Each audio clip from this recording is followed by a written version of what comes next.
अस्सलाम वालेकुम जी, कैसे हैं? उम्मीद है खैरियत से होंगे। मैं भी अल्हम्दुलिल्लाह अल्हम्दुलिल्लाह खैर आफ़ियत से हूँ। और यहाँ पर जी स्कूल से थोड़ा आज मतलब जल्दी आने का इत्तेफाक हुआ। तो मैंने सोचा घर की सफाई कर लेती हूँ। बेडशीट सफाई बेसिकली मैंने कल कर ली थी, तो बेडशीट का मुझे इशू था कि वो मैं चेंज करूँगी ना। तो बस हम नौकरी पेशा लोग जो होते हैं, मतलब नौकरी पेशा लोग तो नहीं, नौकरी पेशा जो औरतें होती हैं वो घर को ऐसे ही चलाती हैं। एक दिन सफाई कर ली, एक दिन बेडशीटें बदल ली, किसी दिन खाना बन गया, किसी दिन नहीं बना, टाइम मिल गया तो कोई और काम कर लिया। लेकिन अल्लाह का शुक्र है, मामलात अल्लाह बहुत आसानी से चलाई जा रहा है। तो यहाँ पर मैंने सोचा कि बेडशीट चेंज कर लूँगी, और थोड़ी सी मैंने ना मोटे स्टफ़ की बेडशीट, ये जो गुलटेक्स वगैरह की होती है ना, ये बिछाई है। क्योंकि जो दूसरी है वो तो एक ठंडी हो जाती है। मौसम बहुत हद तक चेंज हो गया है, और ये बेडशीट्स ना मुझे इसलिए अच्छी लगती हैं कि ये जल्दी इकट्ठी नहीं होती। सो यहाँ पर मैंने एक अच्छी सी प्यारी सी बेडशीट निकाल के अपने जहेज़ की तो बिछा ली। आज मुझे अच्छी लग रही थी। ये सारी चीज़ें जो है वॉशिंग मशीन में डाल दी। फिर हम्बल और उसके बाबा के आने का टाइम था, और मुझे एक्सपेक्टेड था कि मेरी एक दोस्त है तो वो भी आएगी। सो मैंने सोचा कि आलू के पराठे बना लेती हूँ। तो बेडशीट चेंज करने से पहले ना मैंने आलू रख दिए थे बॉयल होने के लिए। 12 बजे गैस आती है तो 12:30 तक तकरीबन आलू जो है ना वो बॉयल हो गए। और मेरे पास कोई भी हरा मसाला नहीं है घर में इस टाइम। ना तो मेरे पास सब्ज़ मिर्च है, ना धनिया वगैरह है। सो मैंने इसके ऊपर वाइट पेपर, सुरख मिर्च और कुटा हुआ धनिया, और ये थोड़ा सा ऑरिगेनो डाला है। ऑरिगेनो डालने से बहुत अच्छा और बहुत मज़े का फ्लेवर आ रहा था पराठों में ना। सो मैंने बस यही चीज़ें, और नमक मैंने डाला है क्योंकि आलू पुराने वाले थे, मीठे थे। सो नमक की जो है क्वांटिटी वो मैंने थोड़ी सी ज़्यादा रखी थी। वैसे भी जो पराठा होता है ना उसमें थोड़ा सा नमक और ये मसाले वगैरह तेज़ होना तो फिर वो अच्छा बनता है। अगर वो फीका हो ना तो फिर दिल करता है कोई अचार वगैरह लिए जाए। और फिर मुझे वही बात याद आ जाती है कि अगर आपके हस्बैंड खाना खाते हुए अचार मांगें तो याद रखें कि आपके बनाए हुए सालन में नमक कम है। तो मेरी कोशिश होती है कि वैसे मैं ज़रा कम ही रखती हूँ क्योंकि बच्चे खाते हैं छोटे, लेकिन फिर भी इतनी सी हो कि अचार ना मांगना पड़े, लेकिन मांग लेते हैं क्योंकि मेरे मियाँ को और मेरे बच्चों को अचार बहुत पसंद है। इन स्पाइट ऑफ मी मुझे इतना नहीं पसंद, मुझे अचार की स्मेल नहीं अच्छी लगती। तो बाकी तो इट्स ओके, कभी खा भी लेती हूँ दाल वगैरह के साथ।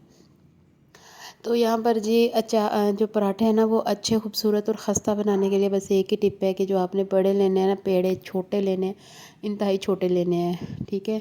इससे क्या होगा, आपका पराठा अच्छा पतला बनेगा, और जितना पतला होगा उतना क्रिस्पी बनेगा।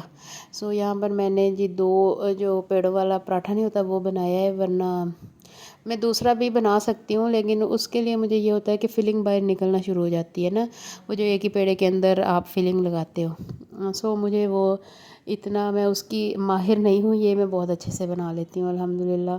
काफ़ी अर्सा हो गया मुझे ये काम रोटी पराठे बनाने का काम करते हुए ना। क्योंकि जब मेरी अम्मी की डेथ हुई तो उसके बाद घर में जो ज़्यादा काम था वो मतलब कुकिंग का वो मैं ही करती थी मेके में। और उसके बाद ससुराल में आके भी रोटियां बनाने का बहुत काम मैंने किया है, और काफ़ी तसल्ली बख्श किया है कि सालन जो है, जब हम इकट्ठे भी थे जॉइंट फैमिली में भी, तो भाभी बना लेती थी और रोटियां अक्सर मैं ही बनाती थी। सो जी यहाँ पर पराठे बना लिए मैंने। ये सारे जो पराठे हैं ना ये मस्टर्ड ऑयल में बनाए हैं, क्योंकि जब से मुझे पता चला है ना कि ये ऑयल जो होता है ना ये मतलब सेहत के लिए अच्छा होता है, तब से मैं ज़्यादा जो पराठे हैं ना वो इसी से बनाती हूँ।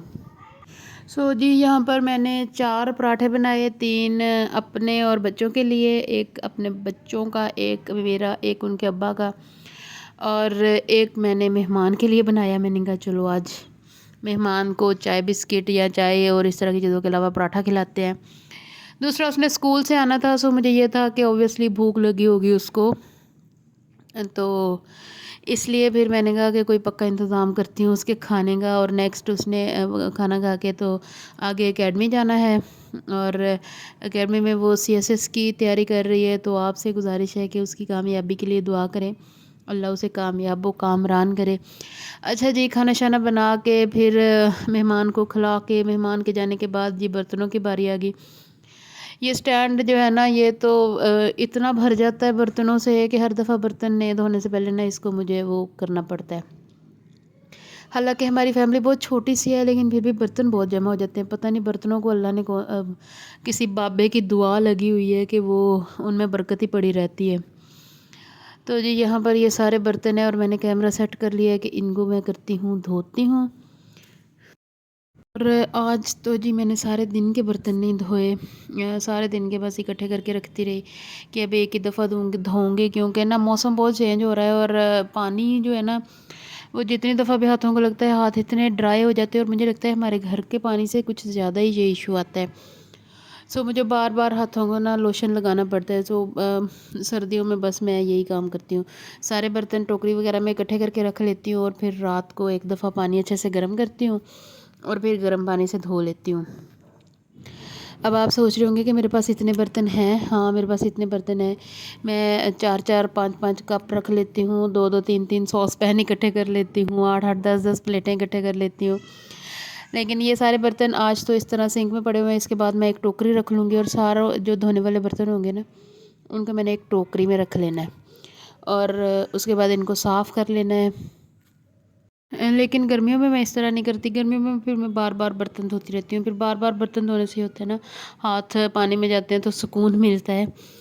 तो लेकिन सर्दियों में इतना लंबा काम नहीं मेरे से होता। और जी काम शाम हो गया, कपड़े-शपड़े मैंने प्रेस कर लिए सुबह के लिए, और यहाँ पर बच्चे जो है ना वो अजीब ही खरमस्ती में आए हुए हैं। तो ये देख ले, सारे सोफ़े की गद्दियाँ उतार के नीचे रखेंगे और फिर उसके ऊपर जंपिंग करेंगे। खैर मैं पास बैठी हुई थी, मैंने कहा चलो कर लो जितना, अगर जितनी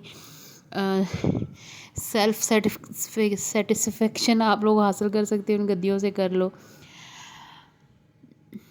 और जी बस यहीं तक थी मेरी वीडियो। आपसे रिक्वेस्ट है कि मेरे चैनल को सब्सक्राइब कीजिएगा। थैंक यू, अल्लाह हाफ़िज़।